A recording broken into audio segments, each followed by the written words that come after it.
Com a pare de família em pregunto, tot i que la normativa és clara, les mares i els pares tenen garantit el dret que els assisteix per tal que llurs fills i filles rebin la formació religiosa i moral que vagi d'acord amb llurs conviccions a les escoles de titularitat pública. Com és que encara hi ha centres educatius a Catalunya en els que se'ns nega el dret a triar l'ensenyament de la religió per als nostres fills?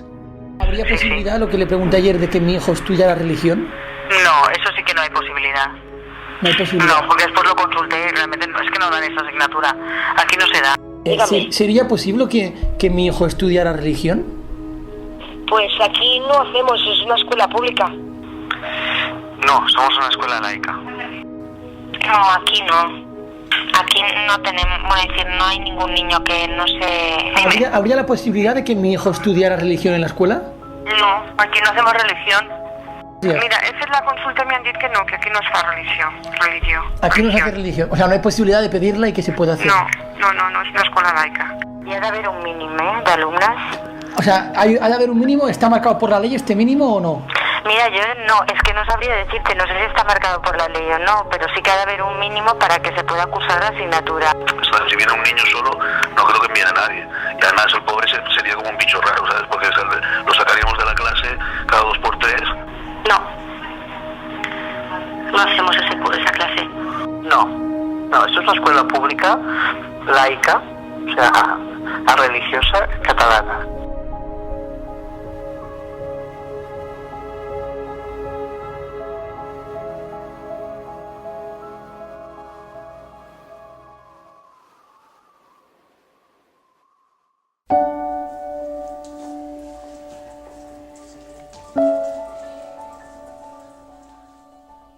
Alguns directors ens diuen que cal un mínim d'alumnes, quan la llei no determina cap mínim.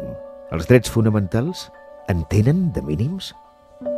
Altres ens conviden a optar per una escola concertada o privada, negant-nos d'aquesta manera a les famílies amb menys recursos econòmics un dret fonamental i convertint l'ensenyament de la religió en un privilegi per a uns pocs i donant per suposat que a totes les poblacions hi ha escoles religioses. Hi ha col·legis, hi ha centres educatius que no volen de cap manera que allí s'hi doni classe de religió. El director no vol classe de religió i li diu, miri, no l'apunti a classe de religió que no hi ha ningú. Això ho ha dit als 10 que he vingut a apuntar-se a la religió, doncs, evidentment aquesta persona està actuant d'una manera mala fe. Ells imposen la seva ideologia, una ideologia en què no volen que la religió estigui a l'escola. És un dret dels pares triar l'educació religiosa i moral dels seus fills i, per tant, ells trien si la volen i l'escola l'ha d'oferir.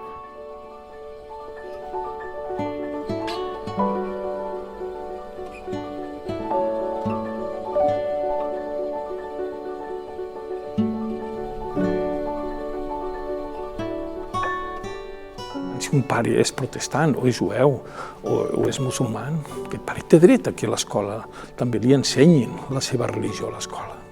Llegeixes, es vol imposar la religió a l'escola. La religió a l'escola és voluntària, voluntària.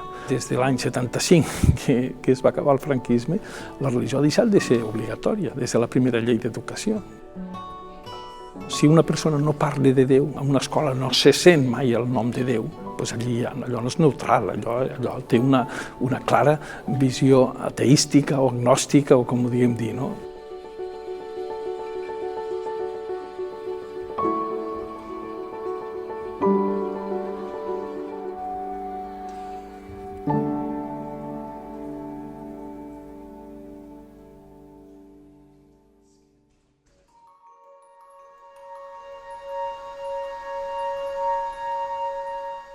Crec que és important que es faci religió infantil, és a dir, ja des dels 3 anys, perquè és una realitat també que en el context en el que viuen doncs el fet religiós està present a tot arreu. A Poblet ens hem trobat algunes vegades, comença a ser ja freqüent, que venen estudiants d'escoles i que comencen a preguntar qui és aquell senyor que està penjat dalt d'una creu, que no saben, per tant, res del que és la cultura religiosa tradicional. Per mi aquest és un gran problema, la ignorància religiosa. Penso que la Conselleria d'Educació de la Generalitat té raons per estar preocupada. Cada vegada que entro en el manac amb els meus fills em pregunto: és possible entendre mínimament la nostra cultura sense conèixer la resposta que proposa el cristianisme a les principals preguntes que es planteja tot ésser humà? Per fer una bona educació arrelada en aquí, evidentment que la dimensió de la religió cristiana i vinculada a l'Església Catòlica hi ha de tenir una importància especial, perquè no és el mateix les religions de l'extrem orient que la que d'alguna manera ha forjat i està a les arrels també del que és el nostre poble de Catalunya.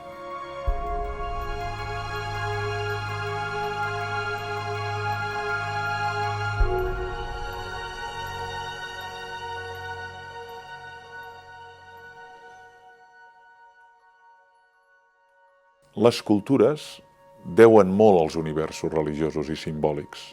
Pensem en una comunitat com Catalunya, és a dir, el romànic, el gòtic, fins i tot el modernisme, està ple d'elements religiosos de naturalesa cristiana, per no evocar l'exemple d'Antoni Gaudí, que és paradigmàtic, no? Avui en dia, possiblement la icona més significativa de casa nostra sigui la Sagrada Família d'Antoni Gaudí. El genial arquitecte va projectar prèviament la seva obra com si fos un esbós en pedra a la colònia Güell, que recentment ha estat declarada Patrimoni de la Humanitat. Profundament innovador, Gaudí és un veritable model per als nostres fills. Impossible d'entendre ni ell ni la seva obra sense la inspiració religiosa en la seva vida. No podem entendre allò que som si no entenem que a la nostra entranya hi ha, d'una banda, tota la cultura grecollatina i tot el món judeocristià. I si no coneixem aquest rerefons, no coneixem l'ànima d'una cultura.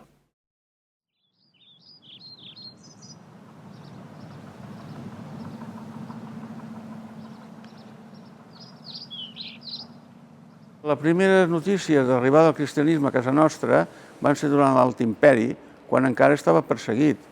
De manera que els primers predicadors que van venir, el que després seria Catalunya, van ser martiritzats, els primers màrtirs.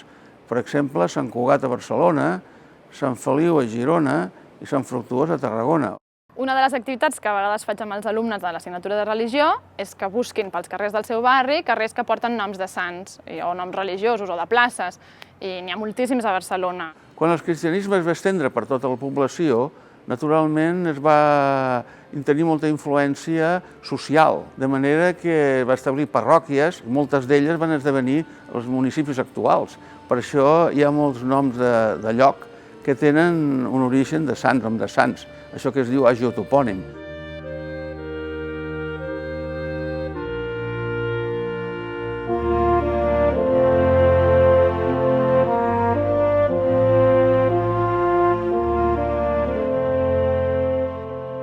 Aquest Nadal hem tingut l'oportunitat de visitar en família una de les moltes representacions del naixement de Jesucrist que s'organitzen per tot el país. Però qui va ser aquest nen que tant ha marcat la vida i la identitat del nostre poble, sobretot la dels nostres sants?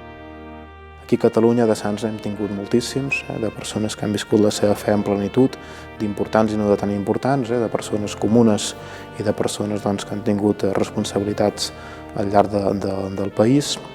I també s'ha viscut aquesta encarnació de manera, diguem, global. És a dir, com la societat s'entenia que la seva forma de ser era també aquesta forma de ser cristiana.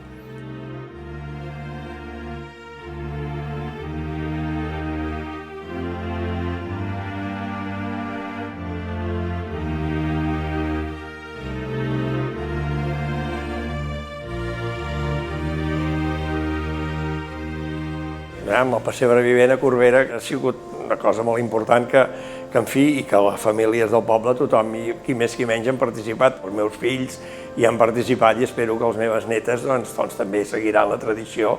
Forma part una mica de la vida, de la mateixa vida del poble, no?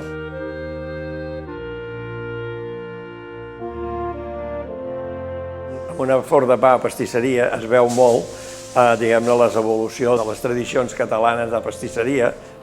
El reflex és un calendari pastisser, en el qual, començant a primers d'any, el tortell de Reis, que és la primera data, després el tortell de Sant Antoni el 17 de gener, entrem, diguem-ne, ja de cara al dijous gras amb les coques de llardons, els bunyols de Quaresma, el dimecres de Cendra, i a les mones de Pasqua, i així ens tancaríem, diguem-ne, el primer trimestre, i successivament a la resta de l'any, normalment sempre venen juntes amb el que és la nostra civilització judeocristiana. Clar, amb el mossèn, que sempre li dic, com vostè té feina, dic, nosaltres també, no?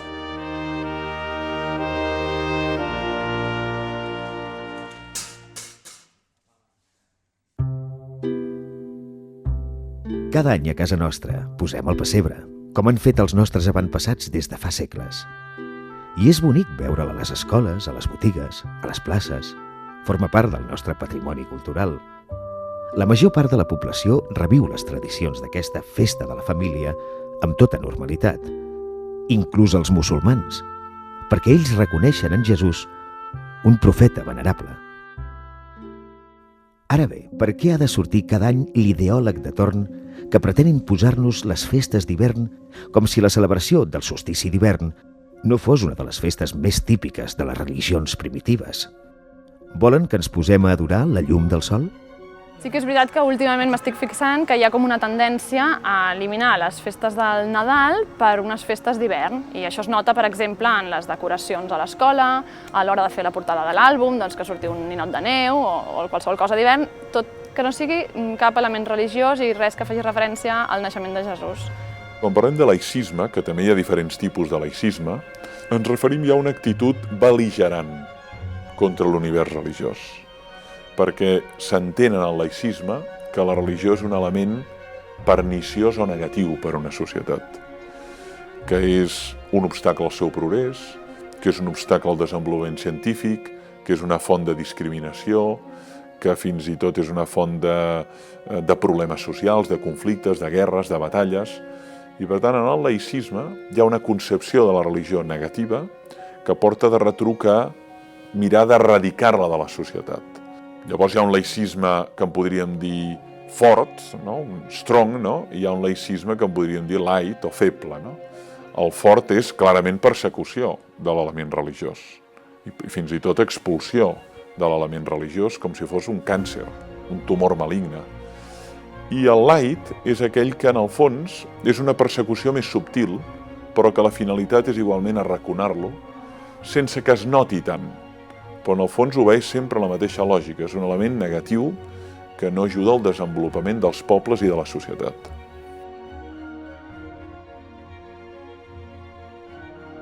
Fa més de 500 anys, el Saló de Cent de l'Ajuntament de Barcelona està presidit per una imatge de la Mare de Déu de la Mercè, un testimoni que recorda a aquells que ens volen imposar el laïcisme des del poder que no és possible governar contra la religió sense governar contra la nostra història, la nostra cultura i la nostra identitat. La societat potser sí que està secularitzada en certs aspectes externs. Si aquests dies veiem la il·luminació de Nadal, dius fins a cert punt només, no? Però és veritat que hi ha una secularització fins a certs aspectes, després amb certes, el món de la reflexió, el món de la premsa, de mitjans, de pensadors, etc., de vegades sí que hi ha una dimensió secularitzada. Però jo crec molt profundament, que les persones no estan secularitzades.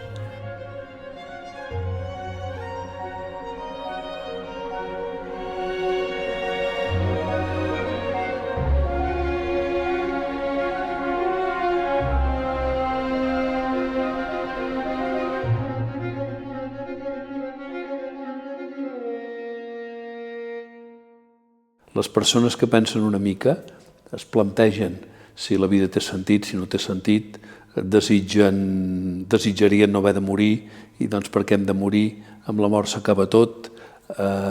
Desitgen una plenitud d'estimació que per més que hi pugui haver uns vincles d'amor en les persones no arriben a satisfer mai aquest desig profund i tot això per mi és un desig religiós, d'alguna manera. Els nostres fills, com nosaltres, es plantegen preguntes que ni les matemàtiques ni les llengües, ni cap altra assignatura els hi pot oferir les respostes adients. Què hi ha després de la mort? Com ho he de fer per a obrar el bé? Quin és el sentit de la vida?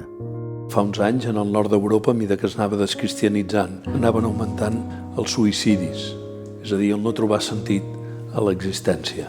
I aleshores, per tant, no val la pena de continuar vivint, sobretot si trobes en dificultats. En canvi, la dimensió religiosa t'ajuda a afrontar aquestes coses. Alguna vegada m'ha passat que algun nen m'ha explicat que se li ha mort algun proper i llavors necessiten explicar-t'ho i que el sentir alguna resposta al sentit de la mort. Això només des de l'assignatura religiosa els hi pot donar.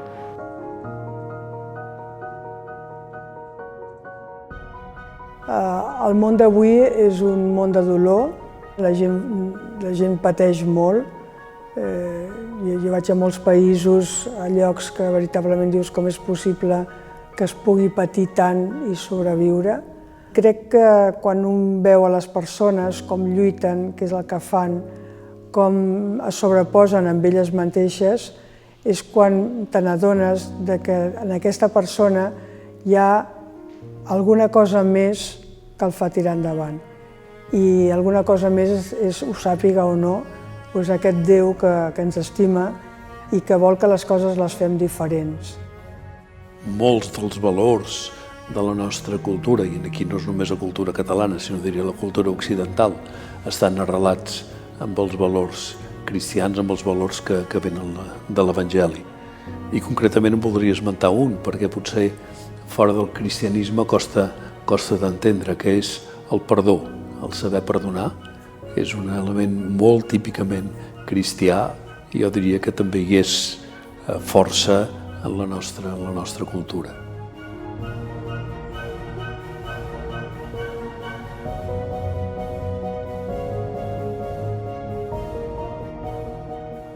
El mal hi és, i el mal hi és present.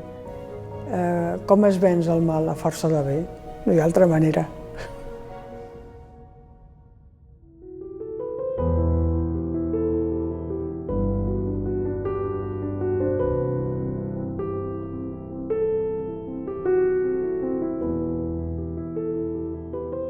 Jo crec que és una absurditat intentar contraposar ciència i religió.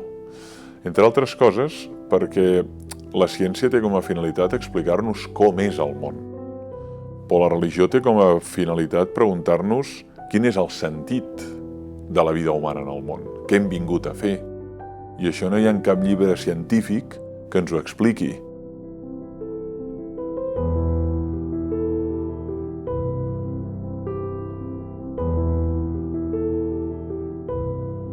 Jo crec que l'error és pensar que un llenguatge pot dir tot el que diuen els altres llenguatges.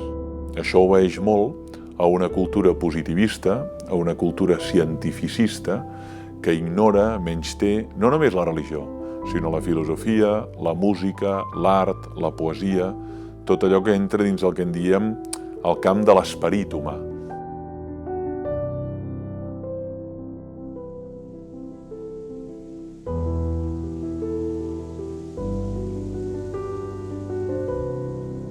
Els universitaris pateixen greus prejudicis envers les tradicions religioses, fonamentalment perquè no les coneixen i viuen molt dels tòpics. I això ho constato jo habitualment a les meves classes. I de tòpics de vegades molt negatius sobre tradicions que viuen a casa nostra, i aquests tòpics són fonamentalment la base del populisme, la base de la intolerància, la base de fins i tot el fanatisme. Tu dona coneixements, i el coneixement ens ajuda a orientar-nos millor i a saber distingir entre fanatisme i religió, entre superstició i religió, i entre el que és viure digne i madurament una tradició religiosa.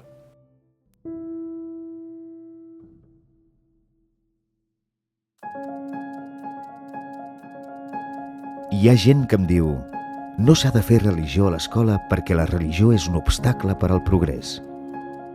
El Col·legi Montserrat de Barcelona, liderat per monges, és considerat un dels més innovadors de tot el món. Podem seguir vivint de tòpics? La fe és un motor de canvi, és a dir, l'experiència de fe sempre et fa buscar i anar molt més enllà de tu mateix. Potser no hi hagués aprofundit tant, no m'hi hagués ficat tant si no tingués, crec jo, aquestes ganes de canviar el món, aquestes ganes de fer el bé, aquestes ganes de buscar el millor. Quan va començar tot aquest model educatiu, la Generalitat es va plantejar què estan fent en aquesta escola, què estan fent aquestes monges. Vam passar a ser un referent per la mateixa Generalitat. Quan venien des de fora altres institucions a veure escoles, a l'Escola Concertada Montserrat sempre venien a veure-la. I sobretot amb el tema d'emprenedoria social. L'any 2000 ja vam començar una matèria d'emprenedoria que donés resposta a necessitats socials. També hi ha qui em diu que la religió és adoctrinament, una menjada de tarro. Realment aquestes monges, que són un exemple d'innovació, són dones sense capacitat crítica? Quan parlem de la paraula religió, molta gent diu proselitisme. Ara mateix s'han fet uns cursos de persones que estan donant religió a l'escola pública i ens deien el problema que tenen amb altres professors, de que només parlen i els diuen ja estàs fent proselitisme.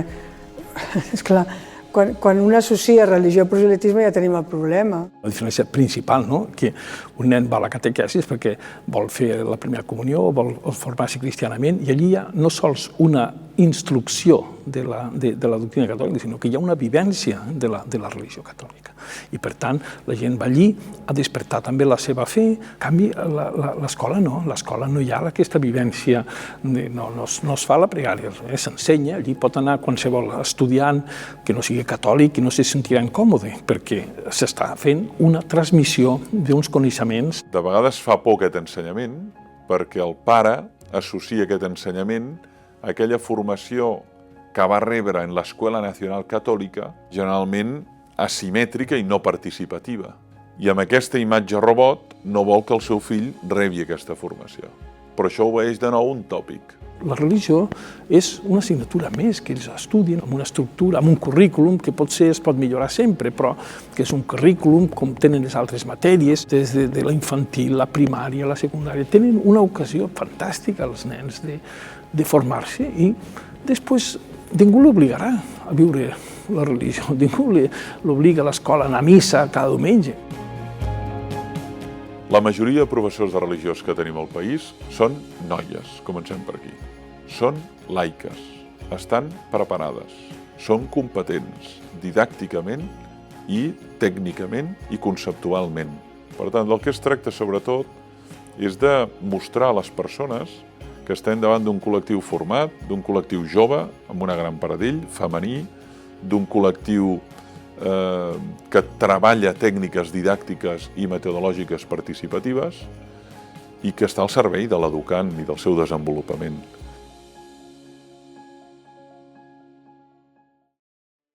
Moltes vegades sento dir, la classe de religió a l'escola és un privilegi de l'Església. Miri, no són els bisbes, som els pares els que tenim el dret a que els nostres fills rebin una educació integral que inclogui també una dimensió fonamental, la religiosa i moral.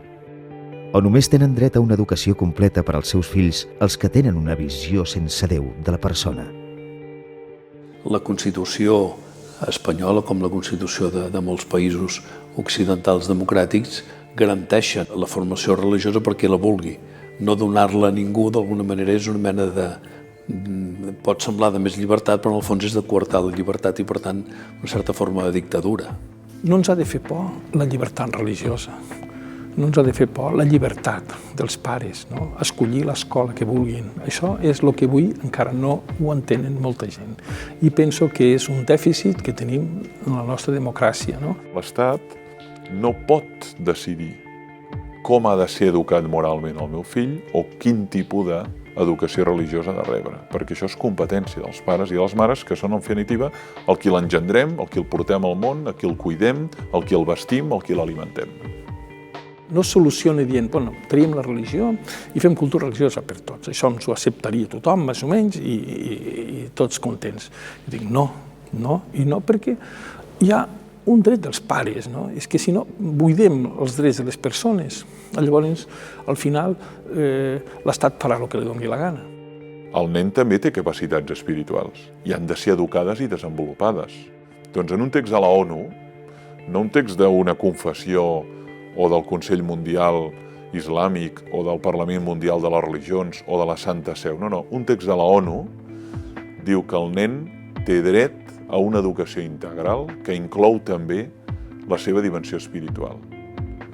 Home, tots aquells països que van signar la Declaració Universal dels Drets Humans i la Convenció Internacional dels Drets de l'Infant s'hi van comprometre de manera vinculant a fer realitat això. Els cristians paguen també els impostos. Els pares, aquests pares que volen que els fills els donin classe de religió, paguen els impostos. Nosaltres el que voldríem és que es complissin les lleis. Fent això ja en tindríem prou. I veuríem com, precisament, moltíssima gent s'apuntaria a la doctrina i moral catòlica. A la façana del monestir de Montserrat està esculpida la cèlebre frase atribuïda al bisbe Torres i Bages: «Catalunya serà cristiana o no serà». Ara bé, avui en dia sembla com si algú volgués construir el nostre futur sobre el dogma «Catalunya serà laica o no serà», i això fer-ho a cop d'adoctrinar els nostres fills amb el mantra «Escola, pública, laica i catalana». La identitat més íntima de Catalunya és el cristianisme. Torres i Bages ens va voler avisar d'això, que si ens abandonàvem la comprensió cristiana de la història del món, de la religió, deixaríem de ser el que som. I com ha passat amb altres pobles que han perdut la seva identitat quan s'han d'alguna manera vist fagocitats per cultures alienes a la pròpia. I això és com una mena de suïcidi que la cultura actual està fent, que per no imposar criteris religiosos als estudiants estem negant el que són les pròpies arrels i la pròpia cultura. Una educació sense religió i sense Déu, per mi una imatge seria el desert, tot sec, no? Tot sense vida. I el que observo avui és que especialment a les escoles públiques la dimensió espiritual del nen està completament deixada de la mà de Déu. Avui dia qualsevol persona, quan veu que no se li atenen els seus drets, en veiem quantitat de denúncies avui dia per tonteries, de vegades, perquè en una botiga no li han tractat, perquè a l'altre li han dit, perquè al carrer li han fet, i per les coses més importants, que és l'educació del teu fill, en un aspecte tan central com és la seva vida religiosa i moral, per què no protesteu els pares?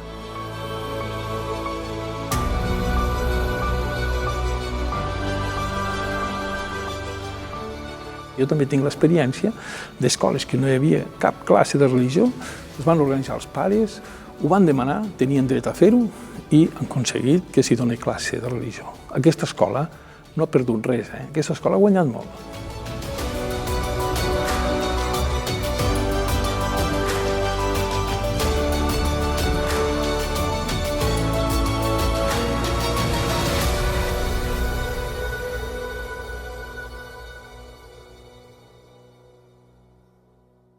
Hi ha gent que diu la religió no fa mal. No és que no faci mal, és que fa molt de bé. Molt diferent, no?